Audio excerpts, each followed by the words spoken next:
உயிர் இருக்கு எல்லாத்துக்கும் உயிர் இருக்கு. மீன் உயிரோட இருக்கணும்னா தண்ணி வேணும்ல. தண்ணியை போடல உயிர் இருக்காது. எப்படி தண்ணி தேவையில்லையா? அப்ப இவங்க எப்படி கொள்றது?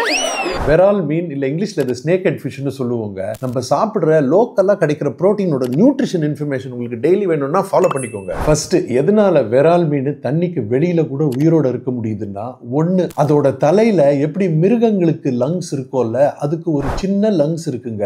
அந்த லங்ஸ் வந்து காத்துல இருந்தே ஆக்சிஜன் எடுத்துக்கும். ரெண்டாவது விஷயம், அதோட தோல் வந்து கம்மி தண்ணி இருந்தா கூட அதை தானே ஈரமா வச்சுக்கிற கெப்பாசிட்டி வச்சிருக்குது. அதனாலதான் இது சில அவருக்கோ இல்ல 2-3 நாளைக்கு கூட உயிரோட இருக்கும் தண்ணில இருந்து வெளியில எடுத்துட்டா. இப்போ நியூட்ரிஷனுக்கு வருவோம். வெயிட் லாஸுக்கு ஒரு சூப்பர் ஆப்ஷனுங்க. 100 கிராம் நீங்க வெரால் மீன் கறி எடுத்தீங்கன்னா 90ல இருந்து 100 கேலரி தாங்க இருக்குது. 22 கிராம் புரோட்டீன், 2ல இருந்து 3 கிராம் கொழுப்பு தான். ஒரே டிஃபரன்ஸ் என்னன்னா, கடல் மீனுங்களை விட இதுல நல்ல கொழுப்பு சத்து கொஞ்சம் கம்மி. மூணாவது, இதுல இரும்பு சத்து, ஜிங்கு, செலினியம், சிறு ஊட்டச்சத்துகள், விட்டமின் B12 எல்லாமே நல்ல குவான்டிட்டிஸ்ல இருக்கு. மெயின்டெனன்ஸுக்கு ஒரு சூப்பரான மீனுங்க இது. அண்ட் பாரம்பரியமா இது புண்ணு ஆறணும் யாருக்காதுன்னா இந்த மீனோட சூப்போ கறியோ கொடுப்பாங்களாம். புரோட்டீன்ஸ் இருக்கு இல்லைங்க, புண்ணு குணமா தான் ஆகும். உங்க ஃபேமிலியில இந்த மீனை என்ன மாதிரி சமைப்பீங்கன்னு கீழே கமெண்ட்ஸ்ல போடுங்க. ஃப்ரை பண்ணுவீங்களா இல்ல குழம்பு வைப்பீங்களா? நான் தெரிஞ்சுக்க ஆசைப்படுறேன்.